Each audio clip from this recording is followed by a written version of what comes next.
Welcome to the Head Over Heels podcast, dedicated to helping you build the business and life of your dreams. We'll be sharing tips on management, leadership, strategy, marketing and mindset, and much more. Let's get started with your host, Angela Cedrin. Hello, and welcome to another edition of Heads Over Heels. How would you like to get rid of that imposter syndrome once and for all?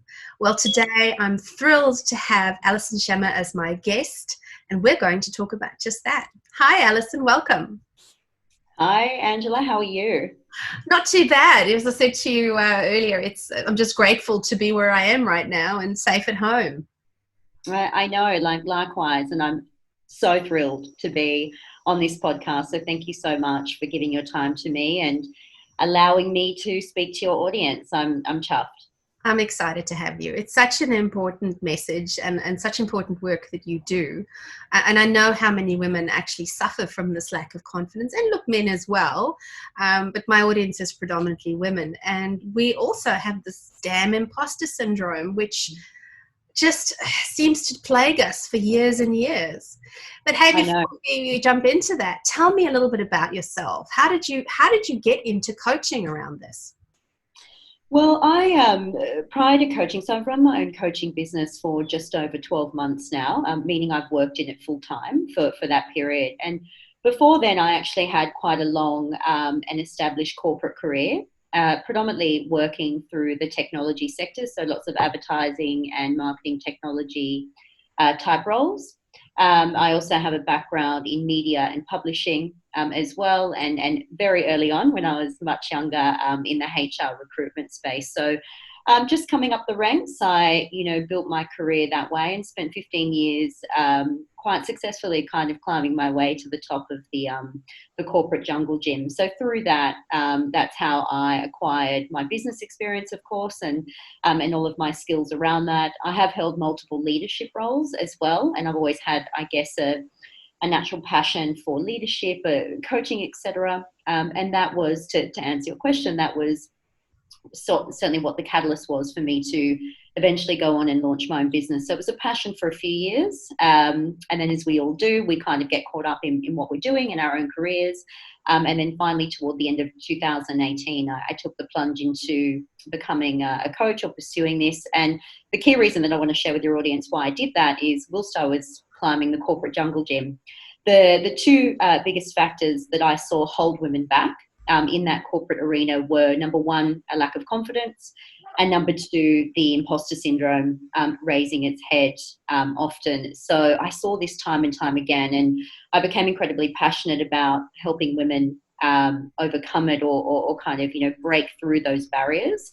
And I wasn't exempt. So that's the other thing I wanted to share is I've had 3 major bouts of imposter syndrome throughout my career.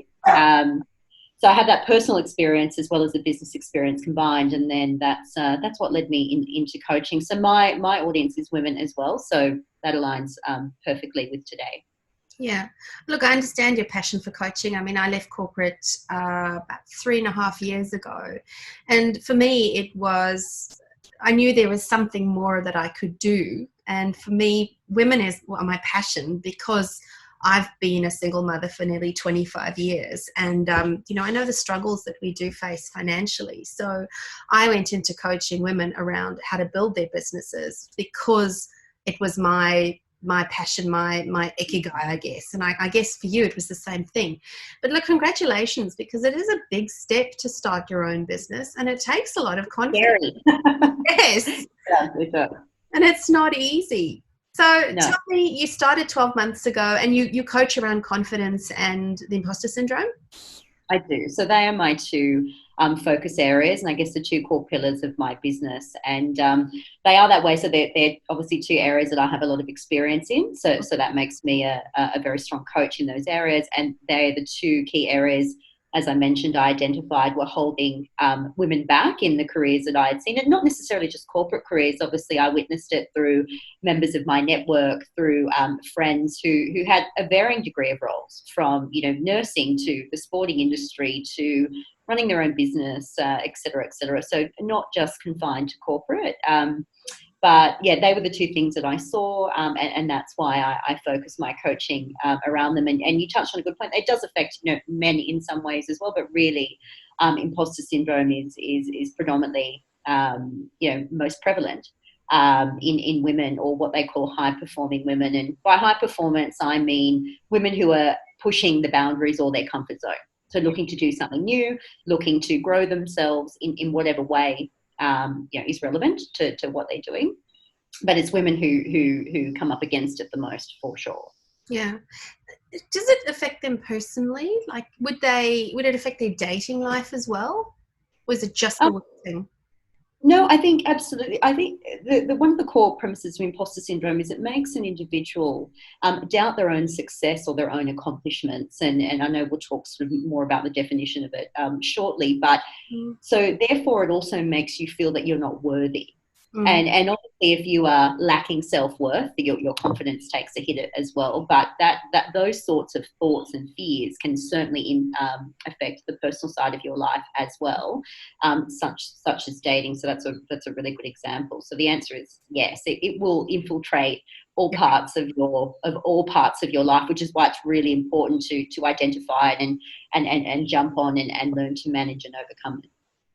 Look, I'm really glad actually that it has become so much more mainstream because, pardon me, I've been around in the career world or in the business world for 25 years now, which I suspect is a bit longer than you, but just because I look older. But I didn't know, when it first affected me, that it had a name and that it was normal. I thought it was just me that felt that, oh God, I've got this job, but they're going to find out really soon that I don't know what I'm doing. And back then, my first job that this affected, I must have been around 24, 25. And I had this boss who said to me, he was obviously a male. He said, you're young and you're blonde. No one's going to take you seriously. So that only made it worse at the time. Mm-hmm. So unfortunately, I think we've progressed a lot since then. I mean, you wouldn't have a boss dare say that to you these days. And if he does... You'd be surprised. So that's just to, unfortunately, that sort of thing is still around. Certainly not, I wouldn't say it's common, but it does still exist. And that's certainly, so you're right in saying that's certainly a trigger, what I would call a trigger. And I'll share more about those through this interview. But certainly coming from a third party, or in your case, a manager or a boss, can certainly be a key trigger. So I totally understand what you're saying.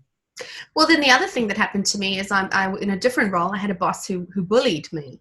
And he would literally, and my clients loved me and there was nothing wrong in terms of that. He just didn't feel that I was doing things the way he wanted them to be done.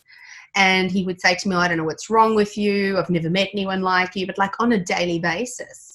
And I remember driving into the car park at work when I worked there, and I would literally cry my eyes out if I saw his car. But by the same token, I was stuck in this job because I thought, well, I'm not good enough to do anything else, and I'm so lucky to still be here. And it's only until that concept of the pain staying was worse than the pain in breaking away and taking the risk that I actually made that move. But hey, I'm really keen to talk to you about what is this exactly? How do we define this and how do we beat this? Yeah, absolutely. Well, look, a great way to define it, what I like to share with anyone really that I'm talking about. So imposter syndrome, firstly, is a term that was coined by two female psychologists in 1978. So they actually were doing a study on high-performing women at the time, which is why there's this strong female flavour. And through that study, and it's something that your audience, and anyone listening today can go ahead and Google and research themselves. But from that study came the term imposter syndrome. And how I define it, and what a common definition is imposter syndrome is when an individual doubts their own success and they believe that they're not actually worthy of their accomplishments. Mm-hmm. And where it stems from is an internal fear. So imposter syndrome is a fear that grows within you. And that fear makes you feel like you're going to be exposed as a fraud. Because you already feel like you're not worthy or not deserving of the accomplishments, you're constantly filled with this fear of being exposed as a fraud. And that's where the term imposter syndrome comes from. So look, I shouldn't be in this room. I'm not worthy of this promotion. John or Sally is better at this role or action than I am. And so we lose sight of what we've actually achieved, you know, our certifications, our experience, just who we are as women. And that's where that imposter feeling comes from. And it has a dramatic effect on our self-worth. Mm-hmm. And therefore, when the fear takes over, we question our decisions. We start self-sabotaging behavior like procrastination or trying to be a perfectionist or trying to own everything. And I'll speak more about some sort of definitions of imposter syndrome as we go through this interview. But that's where the term comes from. So it's that fear that grows inside you, makes you feel like a fraud, makes you feel like you're not worthy or deserving, which of course is a lie, driven by that fear, because you actually have achieved the success or the certification or the promotion or the work that you're doing. So because you're doing it, you're in it, you just lose sight of the worthiness. And that's what imposter syndrome is. It's quite stressful too, because, you know, if you're constantly living under this, oh my goodness, so they're going to find out that I don't know what I'm doing or that I'm actually a fake, it becomes, I guess you can develop anxiety around it as well. So it really wouldn't be good for your health at all. No, I mean, it can be, and I'll use my own examples, you know, my own personal story here as an example. It can be crippling. So it can get you to the point, I'm not saying this for everybody, but to your point, yeah, it can make you feel anxious. It can make you feel nervous. You're questioning yourself.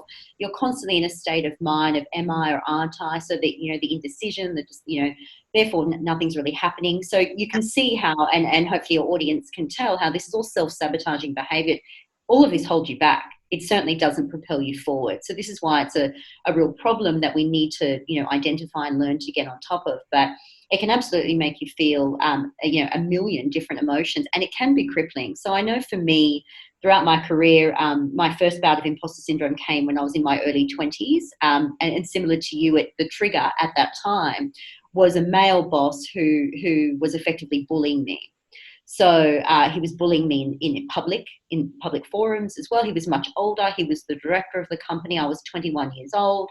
And that set off the first trigger of not being worthy and that sort of thing. And it gave me the fear and that feeling of being a fraud. But the fear was crippling for me. So there were periods in my career where it made me feel physically sick, to the point at work where I would go to the bathroom, you know, and you felt like you were just going to be physically sick. Now, it certainly doesn't have that effect on everyone. And as I got older and managed things differently, the way that I dealt with the fear was different. But it can be polarizing. It can be crippling, so many emotions. And that's why I want the listeners to know that no matter what they're going through or how they're feeling it, that it's normal.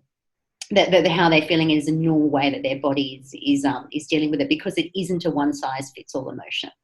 That's what I like to share. It's not, so how you might feel it or, you know, allow it to come out per se, or could be different to me, could be different to many of our listeners. So it's certainly, and I've written about this in my articles, it's not a one size fits all emotion, which is why it can be harder for us to kind of self-diagnose. Yeah.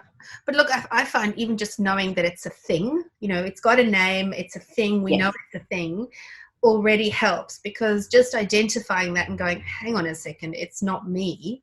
This is something that my brain is doing, and there is a solution to this, is already a huge weight off your shoulders. But I know exactly what you mean in terms of the different emotions, because I think it also holds you back in terms of applying for jobs. You know, when I look at the statistics on women, men will look at a job and say, yeah, I've got 60%, you know, I'll work out the rest, but I'll apply for it anyway. Whereas we women, we go, oh no, I couldn't possibly unless I've got all 100%. And I think that's also a little bit of this imposter syndrome coming in and saying, you're not good enough, they're going to find you out. 100%. And that skews onto the confidence as well. So men are and this is a stat that's widely available out there as well. So men are 4 to 5 times more likely to demonstrate confident behaviours. Yeah. Behaviour meaning what they say, their mannerisms, etc., because confidence is 3-dimensional, than women. And to your point, when it comes to going for a promotion or going for a role, absolutely imposter syndrome raises its head. And you're also correct in terms of identifying it and knowing it's got a name and a label certainly helps. And myself, it was after my third bout of imposter syndrome, which was actually when I was in my late 20s. I was 29 and working in a very senior technology role, and these feelings surfaced again. And kind of to give the listeners another example, I thought to myself, what is going on here? This is the third time I'm feeling like this. I'm in a great role. I've got great colleagues. I'm 29. Life was great, right? Career was great. Yet I felt these feelings. I thought, this can't be right. Like, what's going on? And I've written about this actually in some media articles. I started to go, what's wrong with me? And so I started Googling it. This is literally how I thought, are other women experience this? So I started Googling, and I also started speaking about it. I would speak to my friends who were at the time in corporate roles. I would go to networking events, as you do, or events where you'd meet people, have a wine, and I'd say, have you ever felt like this? And everybody said yes. Every woman that I spoke to was like, yes, that happened to me last year. It's happening to me now, or back when I worked, in X role. And I thought, okay, this is a thing. And that's when I went on to do more research, et cetera, and found out the term. And to your point, I felt instantly better. Once I saw this term and I read about it, I thought, oh my goodness, this is it. And then obviously you can explore it whichever way you want. So it certainly did make me feel better, knowing that it wasn't all in my head, because you do go through stages where you think it's just me. Yeah, it's just me. It's very lonely sometimes. So yeah, that made me think of that story, because that's exactly kind of how my journey kind of unfolded. Yeah, look, I think for me, the imposter syndrome has certainly held me back. And it's why when I got retrenched in 2007, which was honestly one of the most difficult years of my life, because as I said, I was a single parent, I still am. My son had gone deaf when he was little. So I had huge expenses in terms of remedial teaching, speech therapy. He'd always wanted to become an engineer. So I put him into the best private school I could afford. And it certainly wasn't a $35,000 a year one, but for me, it was expensive. All my savings went into this kid. So when I got retrenched at that point, I didn't have savings to bank on. And I swore to myself, my son's life would not change. But for me, it wasn't a question of, okay, I'm now really terrific at what I do. I'm going to start my own business. It was, I have to get back into corporate.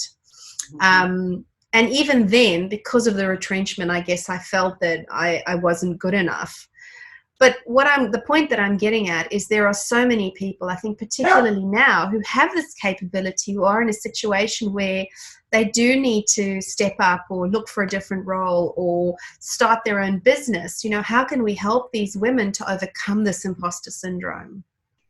Yeah, well, I think, and firstly, how remarkable are you? What a wonderful career and things that you've done, for your family. So, kudos to you, Angela. I think it's a remarkable story. I'm so thrilled to be chatting to you. So thank you for sharing that with me as well. And to answer your question, there are multiple ways that we can, learn to manage and overcome imposter syndrome. And of course, it depends on the individual and their triggers. But some of the most common ones, which I wanted to share today, because they seem to translate very well across, multiple audiences. So the first step, which, you identified yourself, is to speak about it. So imposter syndrome is a thing, and we need to own it, and we need to be okay with that. And also we need to own it because we're not alone. So, and a tremendous amount of women, imposter syndrome is estimated to affect around 70% of the population. So wow. That's a huge statistic, right? Huge statistic. And, but predominantly out of that 77%, it's a female led kind of feeling. The stats showcase that as well. So number one is to speak about it. You are not alone. You need to acknowledge it. You need to get it out and find that community support, and you will find it. So that's the first piece. The second piece of advice I have is to identify, after you've spoken about it, and this sort of goes hand in hand, to identify where is it coming from. So what is your trigger? Knowing the trigger is very important. So therefore, you can determine how you're going to correct it and support yourself and draw on the right support from others. So what I mean by that is it that, you've gone for a promotion or something and you feel that's when it kicked in? Is it you're returning to work after having, a baby or for a different set of circumstances and you feel that your confidence is lacking? Are you a woman who works in a highly male-dominated environment? Is that your trigger? Have you had a lot of success at a young age? or very quickly. This is another common trigger when a woman gets promoted very quickly or is young, deemed young for her role. So these are all the different types of triggers. So the number 2 is to identify what is your trigger. So you know what to speak about. We know how to pull it apart and take corrective action. Mm-hmm. The third piece of advice I have, and there are 4 that I like to share. The third one is practice self-validation. So like confidence, one of the key ways to overcome imposter syndrome is to bring all of your accomplishments to the forefront. And what I mean by that is positive self-affirmations in the morning, taking a journal or a piece of paper and writing down your accomplishments, framing your certifications, your whatever you have around you in your office and the things that make you or showcase what you've achieved, having them in front of you, because insight is very important. So, when we use the term out of sight, out of mind, that term exists for a reason, but in terms of we want to bring it insight, right? We want to bring it back to the forefront of what you've actually accomplished. Self-validation, positive self-talk is the key here to overcoming this, because similar to confidence, and I'm sure you know this as well, Angela, in your work, that we need to self-validate, we need to have positive self-talk, we need to start with us first. Yeah. So no amount of third party is going to help overcome the imposter syndrome. So we've got to identify it, we've got to speak about it, but it's firstly got to come within us. We've got to take that step. So number 1 is to speak about it and draw on that support. Number 2 is to identify the trigger. However you do that, writing it down. Number 3 is self-validation, helped with surrounding yourself with your accomplishments. And the 4th piece of advice I like to share is to find a personal cheerleader. And what I mean by that is somebody who is not in your business network. So a friend that you can trust, that you can be open with, a coach, the likes of ourselves, someone who is removed, who is neutral, but can have a great understanding of what you're doing, and find that personal cheerleader, because often they are the people who can tap you on the shoulder and say, hey, you're being ridiculous. Hey, Ali, you're not being yourself today. No. Like, you're going back down that path, and we need to. So you need that neutral or that personal cheerleader, because sometimes they know you better than you know yourself. And I'm sure everyone listening today can resonate. So, they're the 4 key tips that I like to share, and that I've they're proven with clients that I've worked with other successful women that I've spoken to. We do these 4 steps, and we do them consistently each time we have this feeling. And each time we do it, we manage it better. And eventually we learn to overcome it. So what I like to say to my clients or to anyone I'm speaking to about this topic is, imposter syndrome may never leave you. Okay, before everyone gets frightened about hearing that, what I mean is that you learn to manage it. And so when it creeps up and that little voice inside your head or that fear inside your stomach creeps up, you can quickly stop and go, hang on a minute, I know what this is, and not today.